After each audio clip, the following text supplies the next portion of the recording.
go. Okay.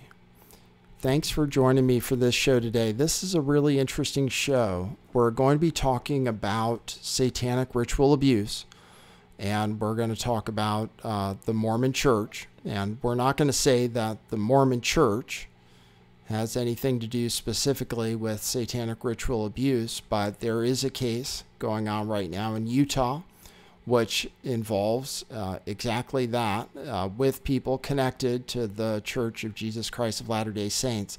And I have somebody joining me today with a really interesting story. Jenny Marie Hatch is joining me, and she is a faithful member of the Mormon Church, but has a history and actually has stories of her own about abuse, which she's we're going to be able to talk about around the edges. At least we have to be careful about exactly what we say. But Jenny wants to let people know who might be going through the same things that she went through, what they can do for themselves. And we want to talk a little bit as well. We started talking, Jenny and I, as a result of this case in Utah. We're both looking into it. Jenny Marie Hatch is a mother of 5, new grandmother, lives in Boulder, Colorado, and she writes a blog and has a podcast, and she talks about natural health and medical freedom and family rights.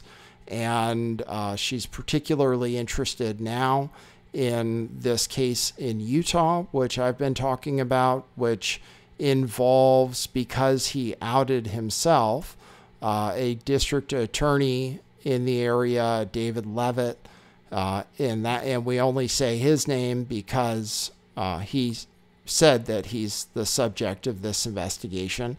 There are other people who are mentioned in this victim statement, which both Jenny and I have seen, which we won't mention yet, but there are other prominent people named that would be very interesting to people. So we've been looking into that together. Because of that, we started a conversation, and Jenny, she wanted to come on my show to talk about. Well, why don't we start the discussion? It's a long enough introduction. Hey, Jenny, thanks for joining me on this show. Thanks, Nathan. I followed your work for a long time, and I know that you have a deep understanding of satanic ritual abuse, and I trust you to do a good job with this interview. And so I'm excited to be here and be sharing my thoughts. I have very decided opinions on all of the topics that are kind of being bandied around in the media right now, particularly on this Utah case, but just around ritual abuse in general. And because of my lived experience, I feel like my perspective might be helpful for other victims. Okay, yeah, and so that makes this like a really important message to get out for people who might be victims of this kind of abuse. And yeah, I do have some history with it myself. I mean, my thoughts is that it's a very difficult topic to get into, because a lot of the time, including in your case, right, it involves recovered memories. And those are always going to be questioned by people. And it involves usually no evidence, usually, that can be produced by people who have been victims of this kind of abuse to show that anything actually happened to them. So it's a difficult topic, which is easy to dismiss for a lot of people. It was called the Satanic Panic in the 1980s. And it was called that in relation to a case which had some real evidence to it, the McMartin preschool case, where they actually found tunnels, underneath the school, like some of these children talked about. But it's a topic that's been dismissed as, they made up something called false memory syndrome, or they made and the false memory syndrome organization was started by a bunch of pedophile families whose children were outing them. And so they hired this researcher, Elizabeth Loftus, to write the definitive book on false memory syndrome. She actually just recently testified on behalf of Ghislaine Maxwell during the Maxwell trial. as an expert in false memories, and it's all a fraud. It was put together. This whole thing was put together by these pedophile families, and so I'm passionate about it because my own mother claimed that I was suffering from false memory syndrome when I started to remember the things that my father had done to me, and so I'm passionate about the subject because I want other victims to know that you can heal, you can have a happy life, you can get to the other side and come out as a winner and live beautiful, happy moments in your life when you may feel engulfed by darkness and all of the side effects of the sin, these crimes. You can find health and healing. And that is my witness to anybody listening. And it's all over my blog. I'm at healthyfamilies.life and also Jenny Hatchett Substack. And I am making a commitment to do a daily Substack on the Utah case until every single pedophile in the state of Utah is brought to justice. And I'm going to do that daily with video, multimedia, interviews on podcasts like this, any medium I can use. And I was the one who recently got my hands on all of the documents, and I published them on my blog. And I did it for the victims. Yeah, that's right. Both of us have gotten our hands on these documents from the Provo Police Department, which involve a case of a therapist from 2014 is when the charges were dismissed. And I haven't had a chance to review all of the documents yet. I didn't share them myself, but you have shared them on your blog. And say exactly your Substack. Is it jennyhatch.substack.com? It is. Okay, jennyhatch.substack.com. And you guys know where I am. I'm lifttheveil.substack.com. We're both on there. And I shared a link to your blog so that people would be able to download those documents. And it's a lot of information to go through. And one thing I appreciate about you taking the chance and sharing it, because, some of the documents say you're not supposed to share it, is that the news media gets their hand on these documents and they get to read it, and then they get to selectively report on what's inside of the documents. And I could do the same thing. I could selectively choose from parts of the documents to report to people.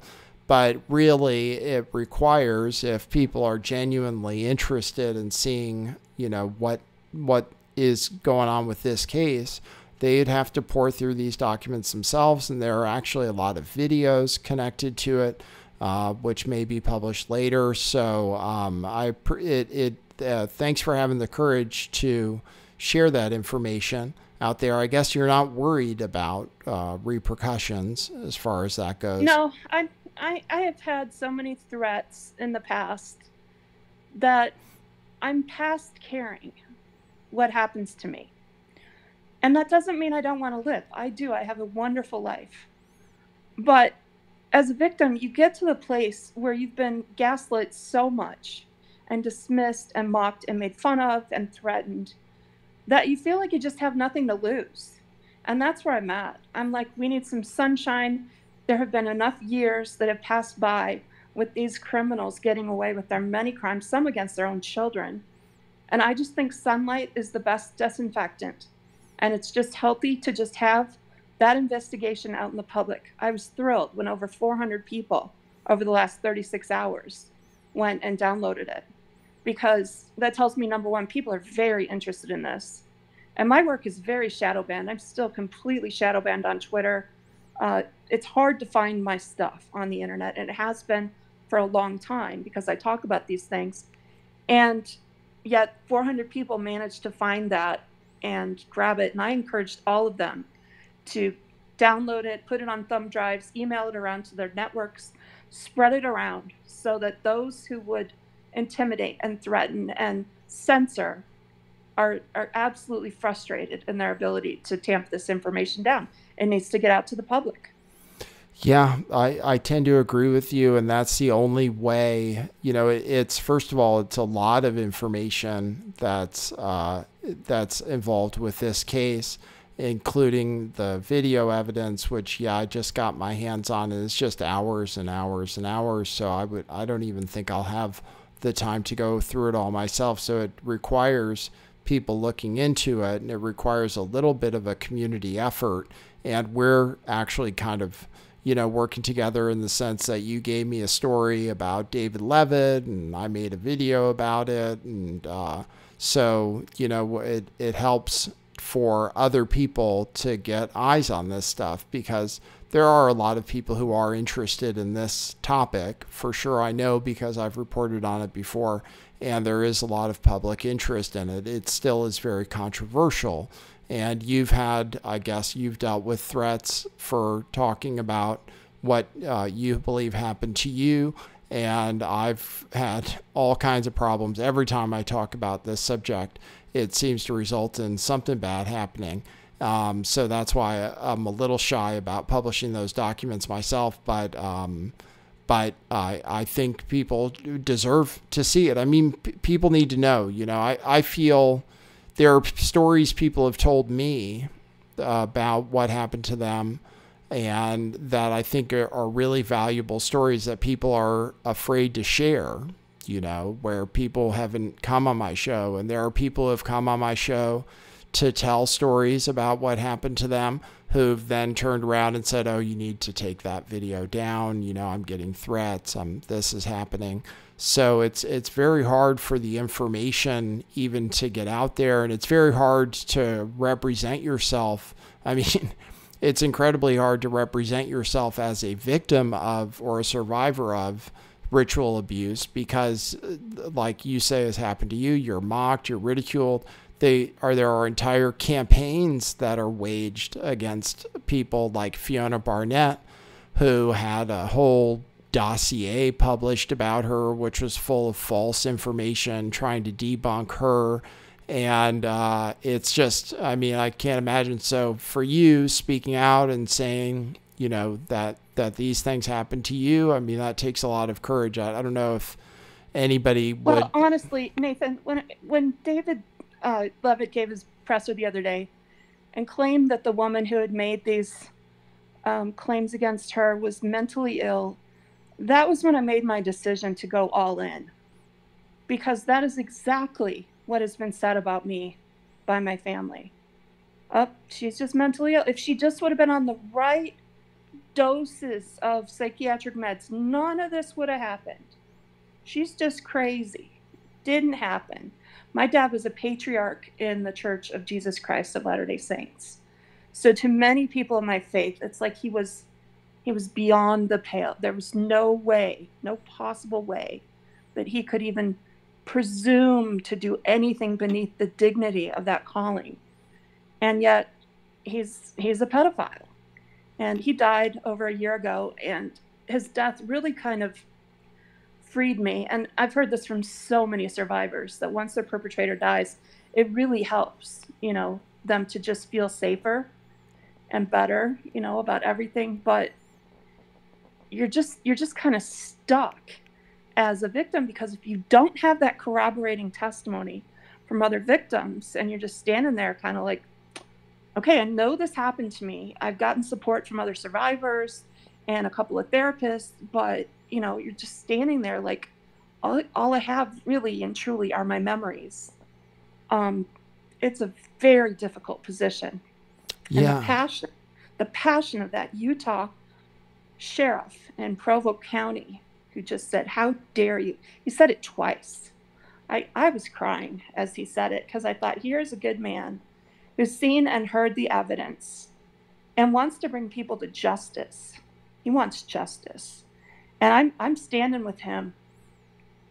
Well, and David Levitt, I saw, because you posted it on your Substack, I saw the latest press conference with David Levitt, and he actually called Mike Smith the QAnon sheriff. So I was waiting for somebody to go there, and somebody did. I'd already seen somebody mention it on Twitter who was following the story and said, oh, well, I'm going to be skeptical because, QAnon and people talk about, and it just has to do with that. But this case, what I imagine is that they have several victims coming forward with similar stories of abuse. I mean, just like, Oh, they said there was over 100 that yeah, came out just since the sheriff's presser.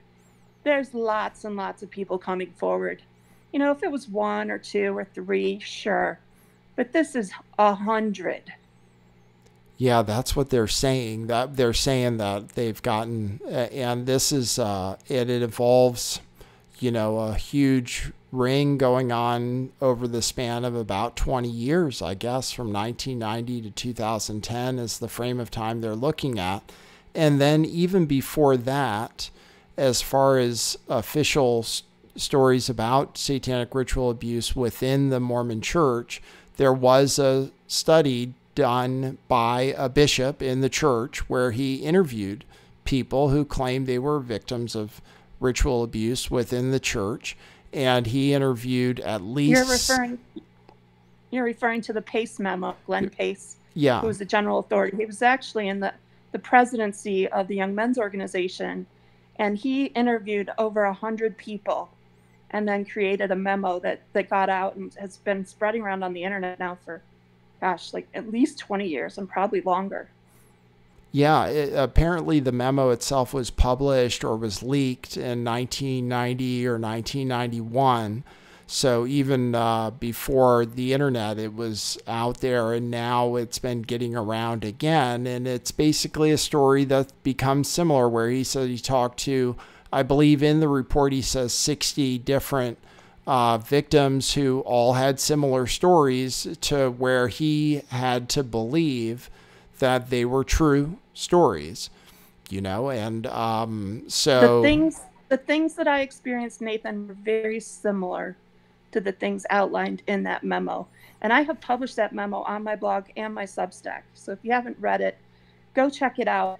I was thrilled to find out just this week, and I did not know this, but the church itself back in the day held an internal inquiry, did an investigation, and they came to believe that while there were members of the church who were using their Mormon faith to kind of cover for their Satanism, that it was not systemic in the church. And I like to believe that that's true. Maybe I'm naive, but I like to believe that that's true. And my own lived experience is that as my bishops and stake presidencies have been involved in my personal walk with ritual and sexual abuse, they have been nothing but helpful as I have wended my way through my healing journey over the last 21 years. And I mean, competent, wonderful support from them. And so, my lived experience is different than some of the other people out there who are hostile and angry towards their bishops, fellow members, and the people in this Pace memo who felt like they were not being listened to by their local leaders.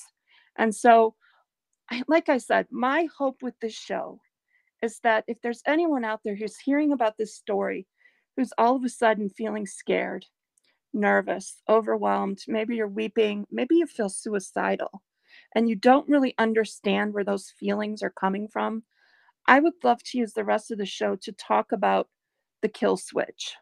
Would that be okay? Sure, yeah, and I don't know if there might be more to talk about afterwards, but I definitely we do want to talk about that. I mean, basically it involves, like I said, one of the things that's difficult about ritual abuse is part of the abuse involves creating almost alternate personalities, you can say, or by making the person who's perpetrating something dissociate. It's the part of what they call training involves making the person who's the target dissociate so that they don't have memories of what they've done, making them do something so terrible, or making them or having them be the victim of something so terrible, some kind of terrible sexual abuse, or if they maybe are made to commit murder, where they actually have no recollection of the events, and that's done deliberately. and is one of the things. And then ideas can also get implanted into these alternate personalities. And so what you described to me happened to you is that you started to have memories, what now it's about 20 years ago, where of things that happened to you that you had forgotten. Is that right? Yeah, and when I started to remember, I was surrounded with suicidal feelings, overwhelm. It's all I could think about. And I had had several episodes of suicidal depression throughout my life. The first was when I was 15. The second was when I was 21, and during that one I was hospitalized. And then my brother died in 2001, and around his death, I had this other episode where I again was just engulfed with these suicidal feelings. And none of it made any sense because I had such a happy life. I had a great husband and all these beautiful little children, and my life was going well. And it was like, where's this coming from? You know? And so I was confused. And as I worked through my feelings, I started to remember. And I started to remember sexual abuse first. I didn't remember the ritual stuff until 2012. And every time I've remembered and reconciled something, I always had the feeling of like, okay, it's done. I fixed it. It's over. Time to move on. And that's happened to me now for 20 years. Every 6 months, every 9 months, I reconcile something else. And I'm thinking, okay, I'm done. I'm good. It's time to move on. And then there's just something else there. And so that's how I've kind of wended my way through these past 20 years of healing.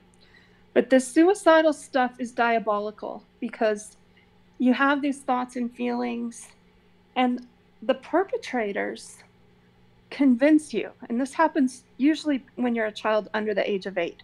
They convince your body, your mind, your soul that if you remember what happened to you, that you need to kill yourself. And they call it a fail switch because that's their sort of protection. You know, if this person were ever to remember what we did to them, they could tell. And so they don't want anybody telling. So they have covered so many victims with this layer of trauma that causes the forgetfulness, that causes the memories to recede.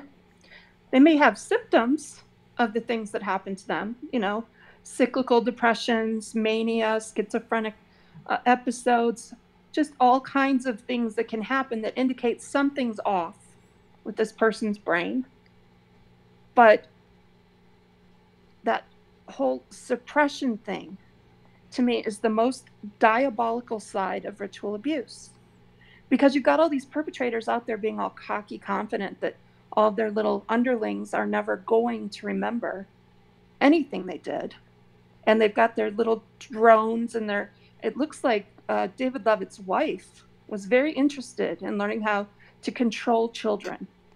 And one of the things that's talked about in one of these witness statements, is that she was very interested in learning how to control her own children. That to me is the heart of what I felt growing up in my own home, was this overwhelming need to control me to be this perfect person with a perfect exterior and making perfect choices to prove to everybody who's watching that I had the most perfect parents. And in the midst of all that perfection, there was a lot of crazy. And so my feeling is my lived experience, my life, is a witness to what happened to me when I was a child growing up in my parents' home. And I want to reach a hand of fellowship to anybody else who's engulfed with this suicidal stuff. The thing that helped me the most was to think it through and just say, these are not my thoughts. These things that are in my head did not come from me. It came from somebody else. It was done to me. And once you can kind of logically think that through, it's so much easier to deal with it. Because it's like, okay, these aren't my thoughts. Get out. You don't belong here. I have a happy life. I'm going to reconcile this stuff. I'm going to figure out what happened to me. I'm going to figure out who did it. And then I'm going to try to bring them to justice. And that is a much healthier place to be than doped to the nines on psychiatric meds, rocking in the corner in a straitjacket in a mental hospital. So my message to anybody who's listening, you can heal. I've healed. I'm healing. and I'm living a beautiful life. And I am not going to allow those who did these things to me to call the shots on what my life looks like or what it is. So many people in my life would just say, dismiss me as mentally ill. And it's too easy. It's just too simplified.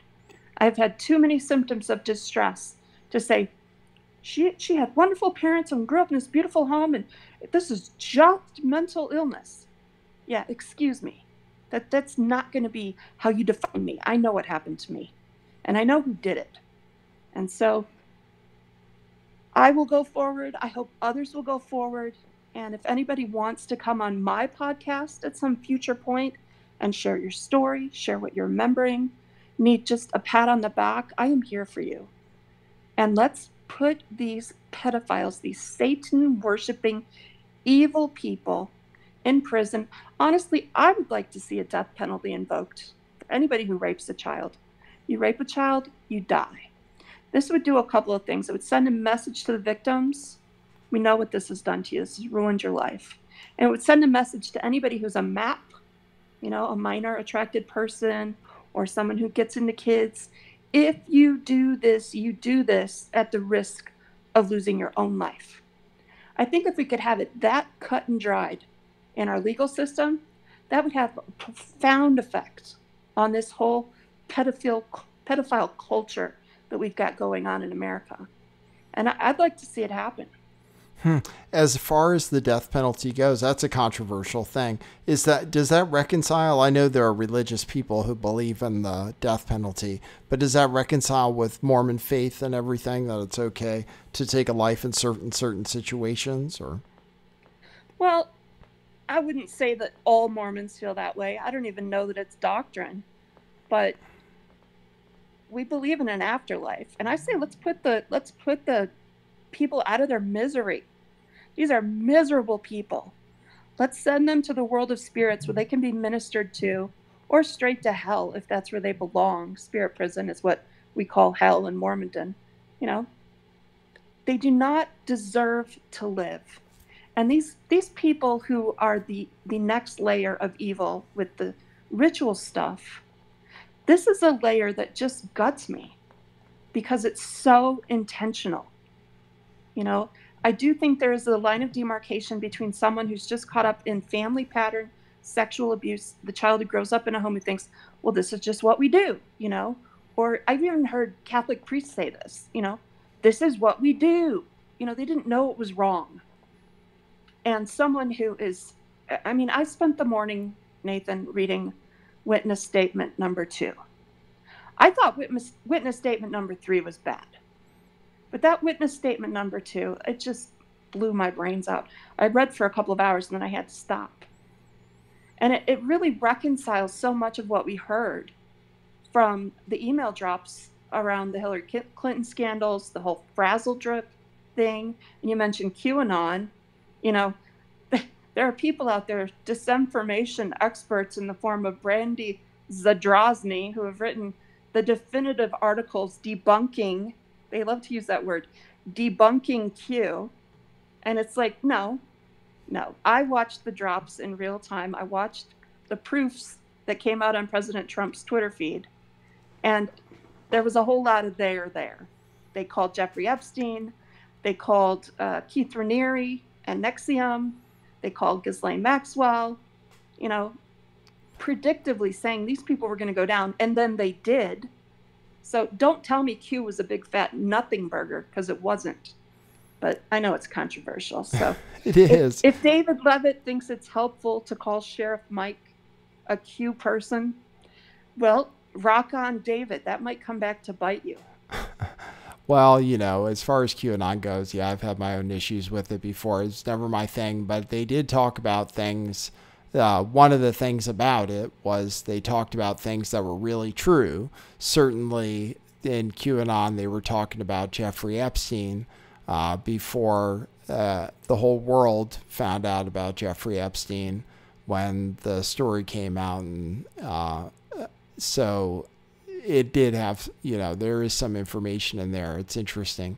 Yeah, it is interesting, the relationship between QAnon and people who talk about this topic basically, and then other topics like it. Now you're saying there's a difference between just what happens within the family and what happens in terms of an organized way. And this victim statement from this case in Utah talks about organized satanic ritual abuse, not just involving the family, but involving a larger group of people, in this case connected to the Satanic Church or the Church of Satan, allegedly. And so you yourself, I know there's not much we can talk about specifically about what happened to you, but you yourself experienced it where there was actually a community of people involved in this, not just within your own family. Is that correct, or can you say that? Yeah, I think I can comfortably say that. I mean, I grew up in Detroit, Michigan, in the same Mormon congregation as Mitt Romney. He left on his Mormon mission the year I was born in 1968. His parents and my parents were good friends. We all know that the Satanic Temple is in downtown Detroit, and there are people there who openly practice Satanism. They call themselves Luciferians, and they worship Satan openly. But then I believe there's another group that is tied to kind of the power centers in politics and in business and really in every industry, where if you want to get to a certain level, for example, in the arts or in music, you have to be connected to some of these networks. And so I think my parents really wanted to be a part of the kind of the movers and shakers, and really perhaps didn't know what they were getting themselves into when they sort of started rubbing shoulders with these people. But I think they very quickly probably got sucked in and found themselves in a very compromised situation.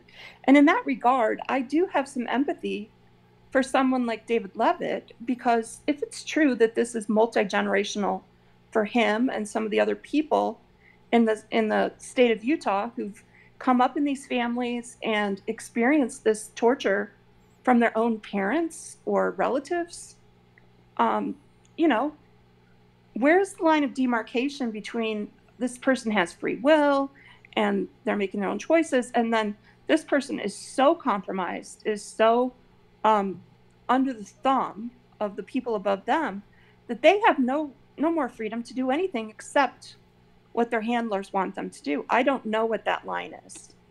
I just know for me, I wanted to be a chain breaker in my own family in terms of just the sexual abuse.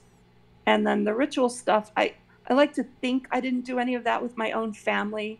My kids all called me a control freak growing up, which is very common in survivor circles. You know, we do tend to be very controlling and protective of our own bodies. And, you know, obviously I'm a health freedom activist, and I feel incredibly passionate about moms having complete autonomy over their bodies and their own minds while they're pregnant and breastfeeding and taking care of their babies.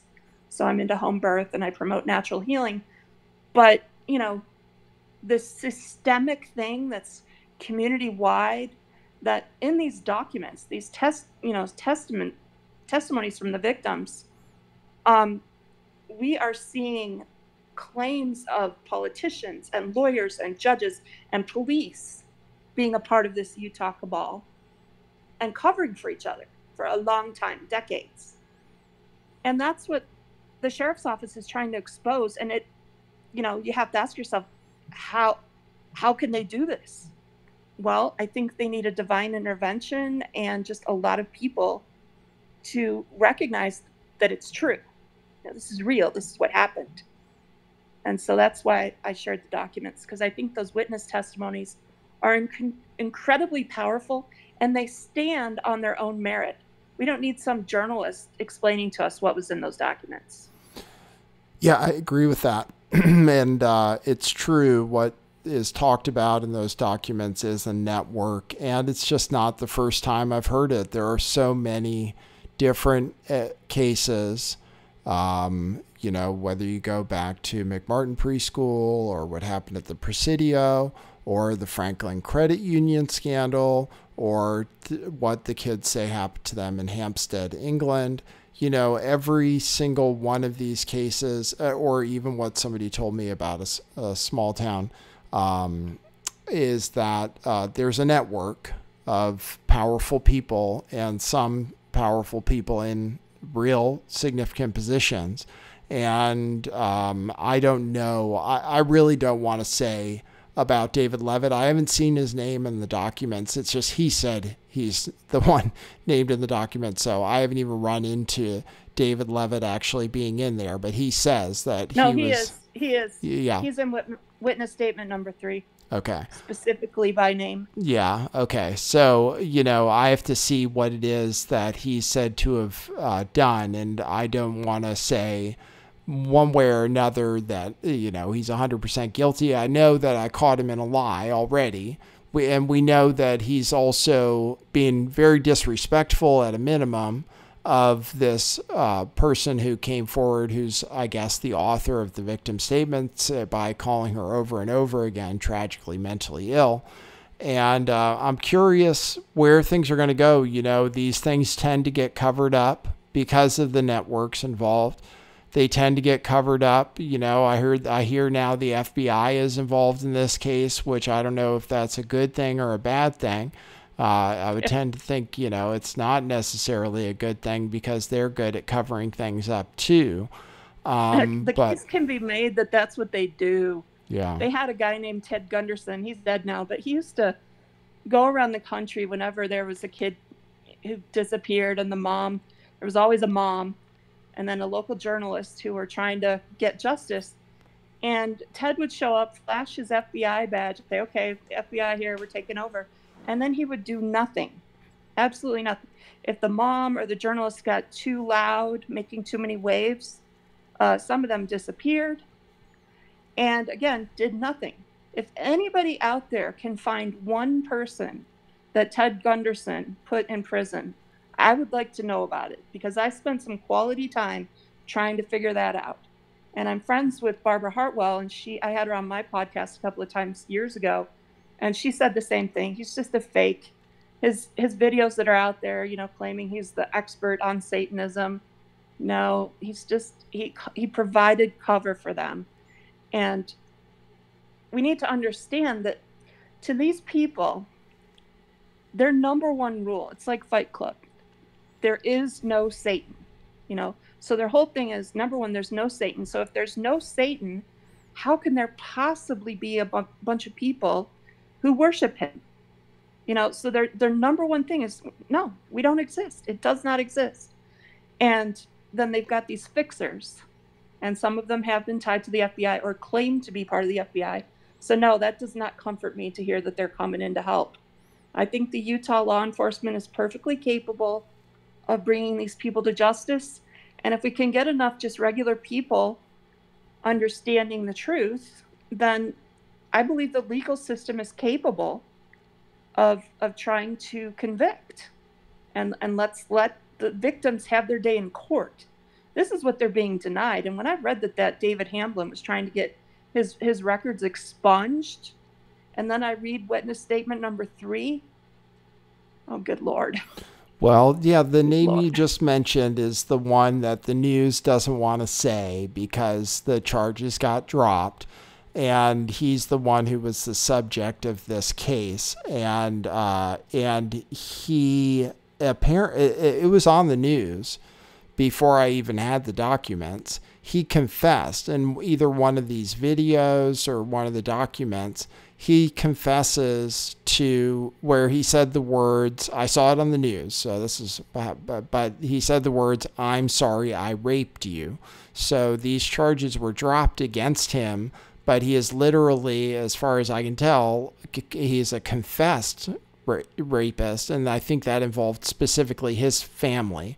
So he should, I don't know that his name necessarily should be out of the news. The news has chosen not to say his name, but they also interviewed another victim of his, a man, who said that he went to see him because he was referred by the church to cure him of his homosexuality. And then instead of curing him, he hypnotized him and then sexually abused him. That's what this one victim says of the name you said, the David Hamblin, right? And so that case definitely seems it should be somewhat suspicious that that case was ever dropped based on the information in the documents and that the information that was available at the time. And then, yes, the news is now that he's trying to have those records expunged, but they're not doing that because now it turns out that he's currently a subject of this investigation, basically, right? Yeah, and God bless the sheriff for opening it back up. It was dismissed without prejudice, which meant they could open it up at any time. And he did, knowing full well the risk that he was taking about all the things we've seen. Just it's almost like all of these elites just rose up and were like, what? What are you doing? You can't do that. No, we have laws for a reason. And victims deserve to have their day in court. And as I said, sunshine is the best disinfectant. So go to my blog, healthyfamilies.life. Read the documents for yourself. If you think you can stomach it, go read them. And then tell me there's nothing there. Like I said, the witness statements stand on their own merits. So yeah, I need to run, Nathan. Do you have any other last minute questions? No, that's perfect. I think it was a great discussion. I hope that you got out the information that you were looking to get out to the public today. Yeah, just mostly to know that the documents are published. And I feel like if somebody wants to come after me and try to sue me or any sort of retribution, I will immediately publish what they did. I'll report it to the police, my local police, if they think they can come mess with me or mess with my family, for doing that. Come at me, bro. Come at me if you think you can get away with it. There is this thing called the Streisand effect. And so if somebody tries to sue me for legally obtaining those documents and then publishing them on my blog, have at it, Yeah. I'll meet you in court and you can explain why you felt the need to keep those documents under wraps. I'm not afraid of you. Well, I really appreciate your bravery, and I appreciate your bravery coming forward and for coming on my show. And we will leave everybody with that for today and go, like she said, take a look at the documents yourself. We'll see if more stuff will be published. There is some more video evidence that might be interesting. So we'll see what else comes out. If you'd like to support me, follow me on Substack, lifttheveil.substack.com, and become a paid subscriber if you really support the work. All right. And yeah, the documents are pinned to the front of my blog, healthyfamilies.life, and the title of the post is No More Secrets. That's right. No more secrets. Well, from your mouth to God's ears, let's see. Yeah. Thank you, Nathan. I really appreciate having a chance to talk to you today. Great talking to you too, Jenny. All right. We'll be in touch. Okay. Take care. Yep. Bye. Thanks, everybody, for tuning in once again. And this was Lift the Veil. That is what it is.